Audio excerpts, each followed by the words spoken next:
Welcome back to Edge Ruler, presented by FanDuel as part of the Hammer Betting Network. I'm Alex Moretto, joined here today by So Money Sports. Feels really good to say that I'm joined here today by someone as opposed to I'm joined here today by no one, another solo show. So yeah, nice to have you back, So Money. How was the vacation? I think everyone here missed you. Yeah, it was very good. It was nice to get away for a bit. The timing, just the way it worked out, it was for my son's birthday. It was a milestone birthday. We asked him what he wanted to do. He said, I want to go to Toronto. I want to watch the Leafs game, watch the Raptors game. So the way that the schedule worked, with all those teams in town around the same time, that's the way that we planned it out. So it was good. It was a good trip. One thing I didn't like though was the time difference. I could never get used to 10 o'clock, 10:30 starts for the West Coast games. That was rough, but the mornings were nice. So I maintain that in the mornings I prefer to be on East Coast time, and the evenings I prefer to be on West Coast time. Yeah, I can't dispute that. In the mornings, it's way like when I go out west and I have to try and get betting done in the mornings, visiting my wife's family. I'm like waking up at like 3:34, and like everyone in the house is asleep for 3 more hours. It's nice, it's peaceful, but it's also like it wears on you because then you're up at night with everyone. You end up sleeping 4 hours a night, so it's tough. When you said there's one thing I didn't like, I thought you were going to say it was the dinner with Rob and I. So I'm glad that's not what followed those words. But it is nice to have you back, nonetheless. Oh, you're on mute. I think that goes without saying though, man. Like that was clearly one of the highlights. Yeah, of course, I'm sure. All right, we do have a lot of stuff to get to today, and I don't want to turn this into a pro Habs show and just a Habs show, but I mean we got to talk about the Habs a little bit here because pretty much the perfect weekend for them. They win two bad teams they played this weekend. They beat the Preds and they beat the Flyers, but that Preds game was kind of one of those banana peel games where like third game in 4 nights, a lot on the line for the Habs. You're on the road back to back with travel, really tough spot against a Preds team that had been sitting around since Thursday. Have not played in a while. Preds were definitely the much better team last night. The Habs did not deserve that game at all, but Dobesh was really good. Caulfield, gets one chance, he scores. Liney gets one chance, he scores, and they're able to find a way and hold on. That is a gutsy kind of win that you need down the stretch when you're in these playoff races, type of win that the Jackets have not been able to get. Rangers have not been able to get. It feels like at the point we're at right now in the standings, the Habs are 6 points up on the Rangers, 6 points up on the Wings. Honestly, if you look at the remaining schedule for those two teams, it almost feels like the Habs could not get another point and still potentially be okay. But at this point, you win one game, get 3 more points, whatever. They're pretty much there. Have you enjoyed this run? I mean, not as much as I have, but have you been enjoying this run or what? Absolutely. And I think that who you play kind of matters in like game 45, game 50 of the season when we're trying to find edges within teams. But when you're at this point in the season and you're a young team, it doesn't matter to me who you play. They're getting the wins, and for me, that's full credit for those wins, regardless of who you're playing at this point in the season, because these kids they know that they're right there with the playoffs. They've never been here before, right? And they're still getting the results. So it's fun to watch. I always enjoy in across all sports when like younger teams kind of start putting things together, and like you can see the development of the players, you can see the development of the team. So it's going to end up costing me money, but it is nice to see though. Yeah. What like Lane Hudson's done, what Nick Suzuki's done this year, I think it's safe to say that Nick Suzuki will probably be on the Olympic team next year, at least for now. I mean, obviously there's a lot of time between now and then, but what he's done, I think at this point you'd have to say so. Hudson's been unbelievable. Like he's already pretty much cemented himself as one of those elite offensive puck moving defensemen. Yeah. And then you still have, you have Demidov coming, you have Michael Haig coming, you have Jacob Fowler coming, you have, all these different. Ryan Bacher still hasn't played. Yeah, it's a fun time to be a Habs fan. I mean, going into a series against the Caps, I don't think they're going to win that series. Definitely, I think it would be crazy to think that. But like, you're playing with house money, and the Caps don't terrify me. You know what I mean? It's like there's not a non-zero chance. It should be regardless though. Like just to be there is all you really want. And they got, And they're barring a collapse, they're going to be there. and it just goes to show that it is possible in a Canadian city to rebuild if you do it right, and it does come down to ownership and management. So just throwing that out there for Francisco Aquilini in case he's listening here. It is possible if Montreal can do it in that city, if the Habs can do it in the way that they're doing it in Montreal, it can happen anywhere in Canada. So, and the Leafs, I mean, the Leafs, to their credit, they did a full rebuild as well. There were some lean years there, just like there were for the Habs. They both entered a full rebuild, and they come out on the other side. Leafs obviously accelerated that. Did it a while ago, so they're obviously farther along in that. But they did the full rebuild too, and I mean, maybe the Canucks will get there soon. Yeah, you don't have to chase the 2 to 3 playoff gate every year and end up finishing 9th or 10th in the conference in no man's land. Yeah, good job, Canucks. I'm not bitter. Welcome back to Rob. Rob, we did miss you last week. Obviously, you missed the shows last week, so you didn't hear me talk about this. I did talk about this on Monday, and I showed some pictures as well. My area also got decimated here, and especially just north of me. But where I am in Innisfil, there were a lot of people here still without power by Friday. I was extremely lucky. If you looked at the in-power map, where this is my city map here, it was everything was red, and then my little section somehow was green. I don't know how we got power back on the Sunday night, but we were extremely, extremely fortunate because a lot of other people weren't, and obviously a little bit further north of us they had declared a state of emergency. I know a lot of people whose basements flooded, the sewers backflowed and overflowed there too, so it was pretty brutal. But nice to have you back, Rob. Hopefully everything was okay. You didn't have any damage to your property or anything like that as well. Okay, so Friday's show, I think we lost the no-goal parlay, and we lost our one best bet. Saturday, we bounced back with the tweet. If you saw the Edgeworth tweet, we went 2-1 with our best bets. Probably should have gone 3-0. I think the Avs definitely deserved better in that game for you, So Money. I thought that was, I mean, they started off poorly, but again, the Blues PDO just keeps, I don't know how they're still winning games, but nonetheless. And then the no-goal parlay hit. So we had a nice bounce back Saturday.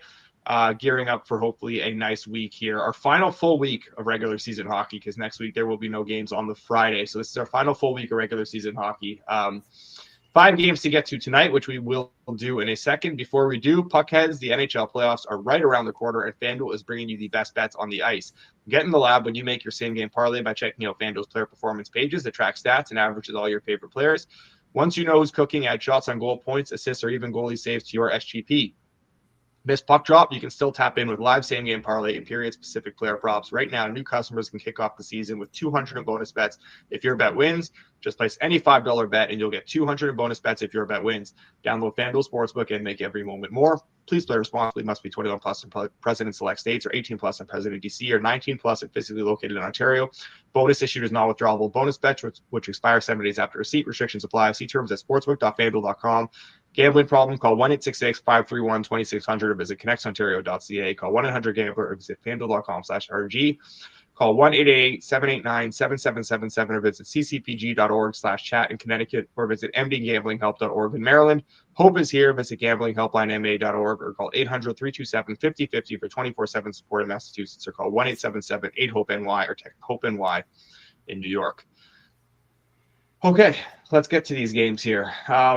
We will start with the first of the night, the Lightning and the Rangers at MSG. Rangers plus 120 on FanDuel. Lightning minus 144. A total now of 5.5, minus 102 to the under, minus 120 to the over. As I had not been paying close enough attention to the odds screen, I did not realize the under has taken as much money as it did. That's unfortunate, because that's where I was ready to give out for this game, and I guess I missed the boat. I don't know if you were part of this as well, or if you got involved early, or if you have any other, you want to buy back the other way here? I have a little bit of the under, but it's not something that is significant, and I don't want to at the 5.5. I think that that should prevail there. But I did play Tampa Bay also. I do like. It's a little bit rare for me for a road favorite at this number, but I did I did come out with Tampa Bay up to minus 150. So, and that's a significant downgrade on the Rangers, even with Igor Shesterkin in net. I think that this team is. It's tough for me to say that the team has quit. But I watched that game against the Devils, expecting a much better effort by the Rangers, and they just weren't up for that game.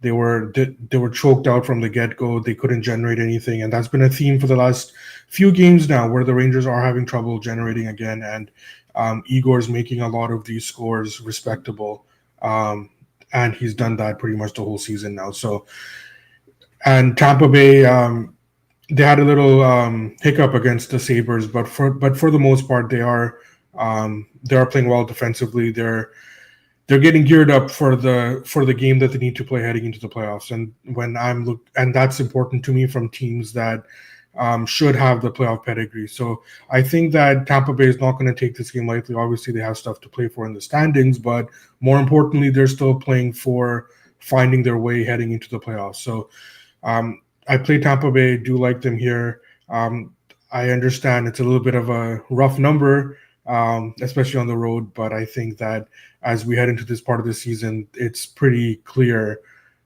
which teams are trying to ramp up their play and which teams are they pretty much packed it in at this point. Yeah, I think you have to be a little bit more flexible down the stretch for sure as you kind of react to what you're seeing in front of you. The Rangers do look very dead, like just extremely, extremely dead right now. I think there's something inherently wrong with that group, just like a group of guys who barely like each other trying to just get through the final couple weeks. It's really been ugly from them. So I do agree Tampa would be the right side here. It does feel like, obviously, if you're just looking at raw data and numbers and kind of blind resumes here, probably a little bit inflated on Tampa. But when you start factoring all that in, I think you can understand why the price is potentially a little bit short here as well. I really like this under, though. That was kind of the way I really wanted to bet this game. I mean, I did bet it earlier, but I wanted to really give out the under on the show here. And I'm not going to chase a bad number here, though. I'm not going to give out even 5.5 plus money. I just don't think we're at a point now where I'm comfortable betting it. So I will ultimately just sit this one out, but we will track the Lightning. Hopefully they can get the job done here so the Habs can be just a little bit closer to securing that, getting that X beside their name. That's what we want here. I want that X beside our name for Saturday when I am at the game in Toronto here. I will have boots on the ground for that game. I don't want there to be anything to play for in that one. I just want them to be able to even rest guys if they need to. All right, let's get to the next game here. The Blues and the Jets. The Blues, who will never lose again, plus 140 in Winnipeg, minus 170, total of 5.5, plus 106. The over, minus 130 to the under. I was hoping for a bit of a cheaper Jets number here, but ultimately we are not going to get it. How about yourself? Yeah, I was as well. I think that the Blues has been a great run. It's been we're gonna cash our Blues to make the playoffs ticket as well. So that's been good. Winnipeg, I don't want to say they have a comfortable lead, but an 8-point lead at this point in the season. You're pretty much okay. They're getting guys. It looks like they're getting guys back tonight with the Ehlers coming back. Yeah, it is. I think it's a fair number. I think I would have wanted cheaper on the Jets, but yeah, at this point I'll be sitting this one out as well. Yeah. Just to clarify, Jets 3-point lead, right? So but yeah, it's still a somewhat comfortable. 8. Not 8 points. Yeah. But 3 is still up. 3 is still honestly, and with only 5 games left, 3 is still significant though. It's not like yeah. No. It's hard to overcome 3 points in this short of a span. Winnipeg would basically need to go 2 and 3. I feel like for Dallas to actually pass them at this point now. Yeah. So the point is that that they're still playing for something, right? And it's clearly you want to win that division. You do want to avoid Colorado in the first round. So right. So I do. They are playing for something, but with that said, it's already reflected in the market as well. So that's why it just the Jets are a little bit too much out of range at this point. Yeah, you're not getting a discount on Winnipeg like I would have hoped for. I mean, over this winning streak as a whole, they've led the league in shooting percentage at 16%. There's only one other team in that stretch that's above 14. They're also third in save percentage at 925. Just like an insanely high PDO that's obviously going to come down. Their last 2 games have probably maybe been their worst even in this stretch. They did not look good against Pittsburgh. I felt like pretty fortunate against Colorado as well. Shot 24% in those 2 games combined. So, yeah, I do think it's the ceiling is coming down a little bit, and obviously it has to come down. They were playing out of their minds. They were playing great for a while. Wasn't exactly the toughest schedule, I will say, over that winning streak. The only playoff teams they beat over this long winning streak were Minnesota, Montreal, and then they beat Colorado twice, an Avs team that's pretty much cemented into third place, where we've talked about kind of wanting to fade them because they don't have a ton to play for. So they have not exactly had a murderer's row of a schedule here, and it's been, I mean, they've taken care of business, so credit to them, but like this is a massive step up in class, which we have not seen from them in a while. So I do want to kind of fade this team at one point. I don't think this is the spot for it here, though, because you're not exactly getting a good price to do it. So we will sit this one out. Speaking of the Blues too, it's just wild to me that like they've scored 1 less goal than the Oilers have all season, right? And they have the same goal differential as well. That's just insane to me. That is crazy. I did not realize that. I had not noticed that in looking at the standings. Wow. I mean, Oilers obviously have had their share of injuries of late stuff too, but like still, that's really impressive. I doubled down on the Blues point total this year under, so that's also fun. Had a lot of fades of the Blues, and who were so bad that it actually worked out in their favor because they had to get rid of Drew Bannister and bring in Montgomery, and here we are. So I've already thrown most of the garbage. And those offer sheets worked out for them as well, right? Like I know that like sometimes there's a gentlemanly agreement between general managers not to do that to each other, but I mean it's part of the rules. If you've got the cap space to absorb it, and you've got the draft capital to get rid of the draft pick it's going to cost you, I mean, I would hope that more GMs do it, and we'll get the reciprocal offer sheets as well, the way that I think it was the Canes tried to do to Montreal, right? Yes, the Canes, the Habs did it for the Habs. Signed Sebastian Aho to an offer sheet. That's right. Yeah, that was a very friendly contract and worked very well in the Canes' favor because they were able to get Aho signed to a pretty much a discount deal. It worked out very well for Carolina. Nonetheless, they were still pissed off for some reason. So then they went and retaliated and offered Kotkaniemi to that contract, and they very much, I'm sure, regretted that because the Habs did not match, and that was way too much money. Habs got that first round pick and turned around and traded it for Christian Dvorak, unfortunately. So didn't exactly do much for it, but Dvorak's having a little bit of a nice stretch run somehow out of nowhere. I would love to see some chaos this summer with these RFAs. There's a ton of RFAs this summer. It would be really cool. I'm all in on the Habs trying to trade for Noah Dobson or sign Noah Dobson to an offer sheet. That's kind of the way I want them to go. But there's a lot of good RFAs, a lot of big names out there. Now, I don't know if there's as many teams that are in like tough situations where they won't be able to match with the cap going up. I think maybe it's the timing is a little bit tricky for that. But there's a lot of good RFAs. Maybe Evan Bouchard is the one that also comes to mind, where the one team that, again, the Oilers are going to have a tough time matching if someone comes in and throws a big dollar sign at Bouchard. Speaking of the Oilers, we will get to the Oilers game next, I guess. The Oilers are taking on the Ducks tonight. Oilers minus 150, Anaheim plus 126. Total of 6.5 on FanDuel, plus 104 to the over, minus 128 to the under. Do you have anything for us in this game, So Money? I do. I played the over here. We got the over 6 up to minus 120. I feel that is widely available right now. Yeah. The Ducks, I mean, I watched them against the Canucks, and like I've seen them the last few games right now. They've completely reverted back to whatever it is that they play on defense there. It's brutal.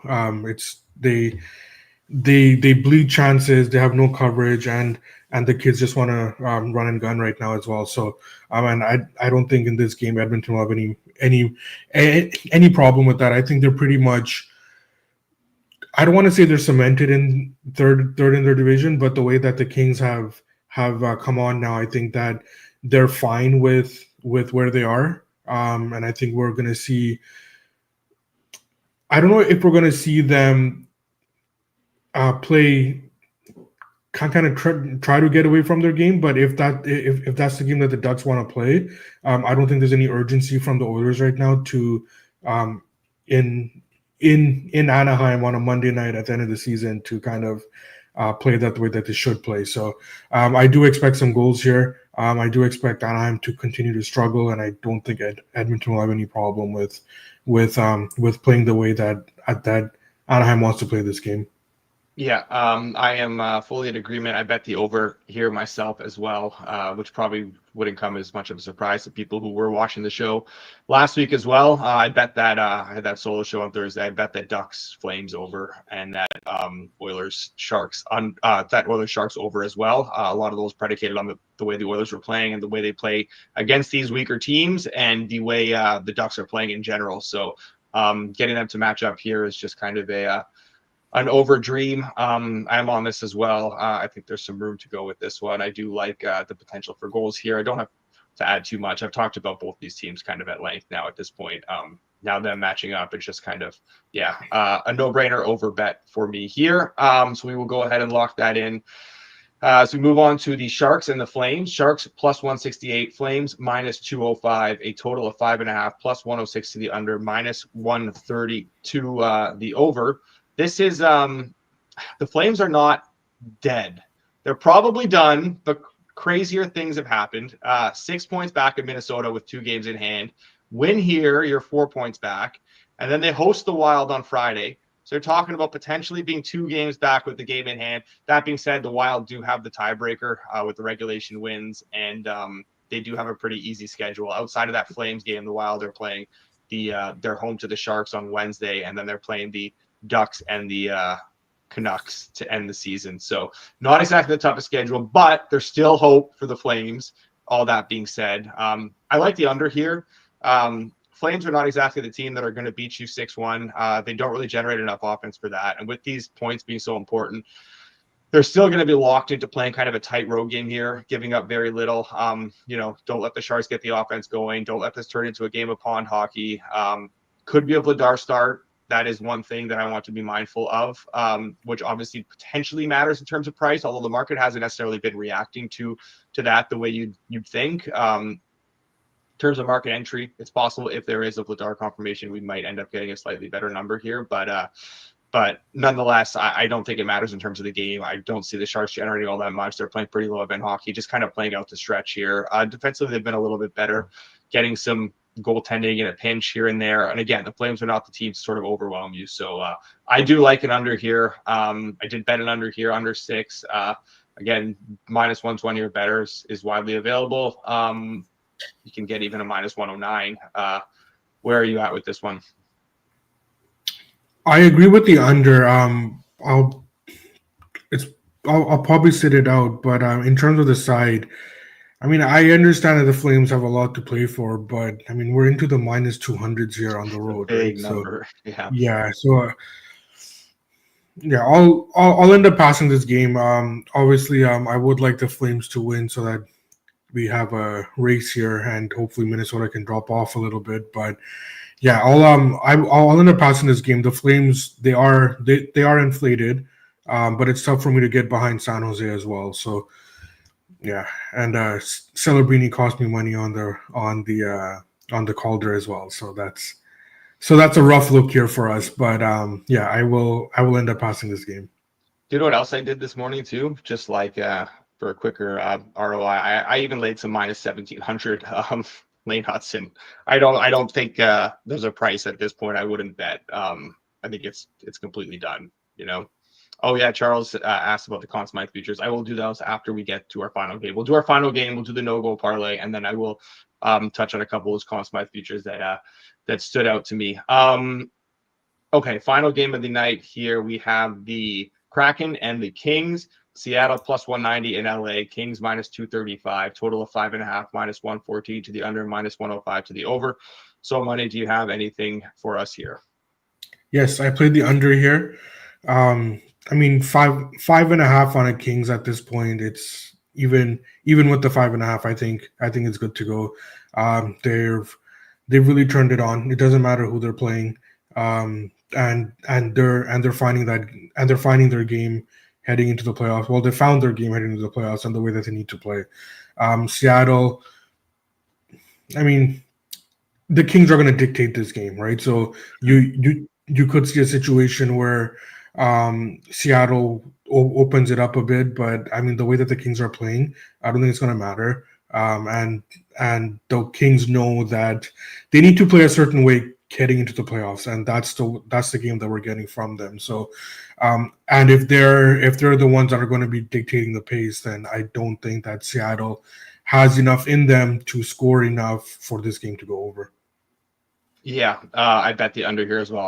I bet 4 totals in 5 games tonight. Unfortunately, we couldn't get around to giving up the Tampa one, but I did bet this under. Like you said, Kings are going to dictate this, which is all that really matters because you know how the Kings want to play. They've been kind of locked into that playoff hockey mold for a while now. But like the Kraken have been playing better of late too. Like they're not nearly as leaky on the back end. Offense, they haven't really been able to generate it as outside of like those games against some of the weaker teams. Decord, we've seen him play much, much better now that Grubauer is back in the fold and is giving him some spells of rest, which has been nice. It looks much more like the Joey Decord we saw earlier in the season. I don't think we're on Riddick watch here either. I know there's like maybe some sneaky potential for Riddick just because Kemper's played 3 in a row, but they don't play again until Thursday. I don't think they want to give Kemper like almost a full week of rest at this stage of the season. He's pretty dialed in. I think it's more likely that they'll want to rest him where like they have some games closer together. So I still do think we'll see him right now. Really good goaltending matchup. Kings team that's just giving up absolutely nothing right now. It's hard to see the Kraken do too much here. I think this should be juiced a lot more towards the under, closer to where that St. Louis Winnipeg game is lying currently on the total. So I do have an under bet here as well. And that will take us through our 5 games for tonight. I will recap those and we will get into our no goal parlay and maybe an anytime goal parlay. And we'll talk a little bit about those Conn Smythe futures here quickly as well. 4 best bets for us tonight. We have the Lightning minus 143, the Oilers and the Ducks over 6 minus 120, the Flames and the Sharks under 6 minus 109, the Kraken and the Kings under 5.5 minus 110. I will also add that Tampa and the Rangers have taken a little bit of more money back to the over again on One Sharper Book. If by some chance they do, there's like a 6 minus 120 that pops. I would bet that again, but as of right now, nothing on the total on that game. So let's do the no goal parlay first before we go to the Conn Smythe stuff. No goal parlay has already been put together, so we might as well get to that here. Today's no goal parlay is JT Miller, Robert Thomas, and Matty Beniers. That is the no goal parlay for tonight, minus 110. JT Miller, Robert Thomas, and Matty Beniers. Hopefully we can get back to our winning ways here. We did win the one on Saturday, but we did lose a couple in a row before that. So that ended our lengthy winning run we were on here. All right. Do you want to do an anytime goal parlay? We have. I do have a goal scorer tonight. You have a goal scorer. Okay. All right. Yeah. Let's do it. Let's do one. Mike was asking in the chat who's going to score for the Oilers tonight. I do have someone that's going to score for the Oilers. It's going to be a former Canuck. It's going to be Vasily Podkolzin. Podkolzin, and he's the one that's going to score for the Oilers tonight. Playing on the first line, I believe, with Nuge and Arvidsson. Yeah. Okay, so let's throw Podkolzin in there. Let me find his price here. He is on FanDuel plus 410. All right, I like it. Plus 410. Charles says Jake Neighbors. I was looking at him in the no goal parlay, and I was like, actually, you know what? I kind of love like the way he's been playing and shooting the puck. So maybe we should include him into the anytime goal parlay. I think that makes sense. Jake Neighbors plus 370 on FanDuel, best in market. I'm good for that. Let's go Neighbors. We have Podkolzin. Maybe let's get a Tampa player here. Let me see the prices on some of these Tampa players.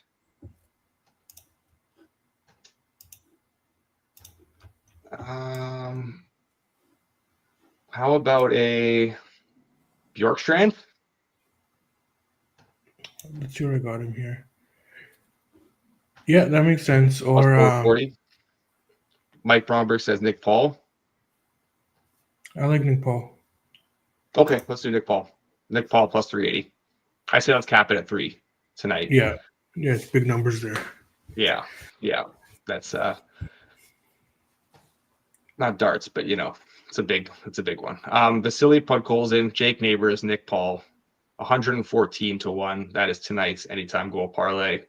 All right. Yeah, I'm also 1-0 in my last one on these, so that's true.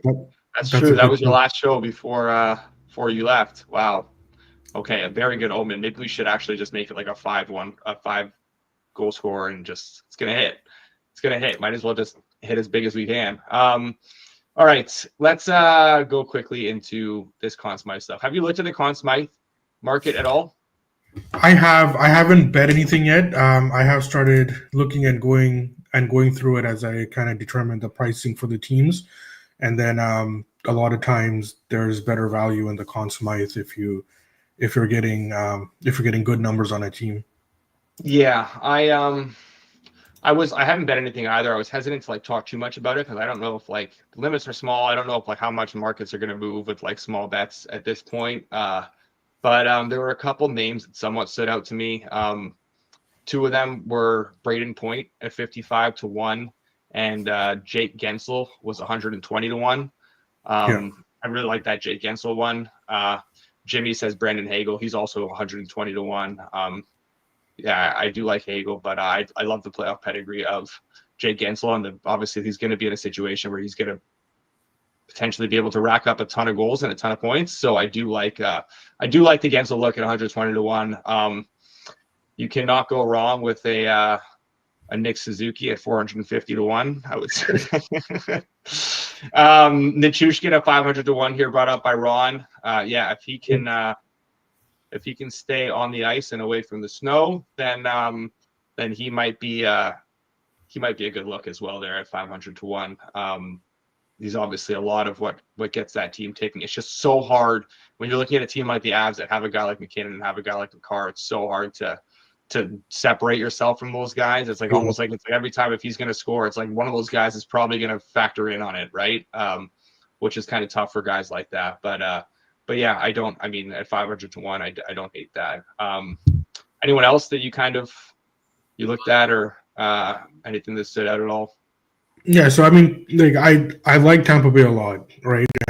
And going into the playoffs and stuff, then you look at you're talking about separation. So yeah, Gensel is there, but you look at a guy like Vasilevsky at 30 to 1, or Kucherov, I think it's at 30 to 1 as well, right? So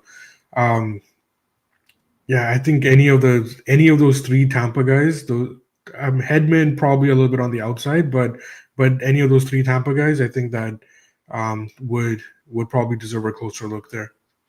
The other one that I don't necessarily think he actually wins, but I think the price is off, and I think you're never going to get anywhere close to better than this. Is Stuart Skinner 170 to 1? You're going to, anytime you can get a starting goaltender on a team that has cup potential at 170 to 1, I don't know how you can't take that. So I do like that as well. I fully expect to not be able to get down on it and that to be 70 to 1 when I look at it again. But yeah, I thought that was way too big of a number as well. So just a few names to look out for there. We will talk a lot more about this market though as we get into the playoffs and throughout the playoffs, because this is something that's obviously a lot of fun to bet. I think we've had some good success doing it as well. I'm still hurt about Bobrovsky not winning it last year. Still hurt, man. I'm still hurt about that. Okay, that'll do it for us today. Anything else you wanted to add? I'm fired up here for the playoffs, man. I'm done with regular season hockey now. I'm ready to get into this into the meat of the season. I'm good. I'm happy for you. Habs deserve it. They took care of business when they needed to, and good on them. Happy for their fans. I always like seeing teams that haven't been in the playoffs for a while. I like them getting in, especially a place like Montreal. So, good on you, man. Yeah, nothing more I can say. Yeah, appreciate it. We'll hopefully here we are celebrating it, or I am celebrating it, and watch them lose like 5 in a row to end the season and make it real uncomfortable for me. All right, best bets for tonight one more time: Lightning -143, Oilers Ducks over 6 -120, Flames Sharks under 6 -109, Kraken Kings under 5.5 -110. The no goal parlay: JT Miller, Robert Thomas, Matty Beniers. The anytime goal parlay: Vasily Podkolzin. I already forgot some of them. Vasily Podkolzin, Jake Neighbors, and Nick Paul. There we go. That is it for us today. Appreciate everyone for tuning in. If you can like, subscribe, any of that stuff before you leave, we would appreciate it. We will be back again tomorrow at 10:30 a.m. Eastern Time, myself and So Money, for a much bigger card. Until then, enjoy the games tonight and good luck on your bets.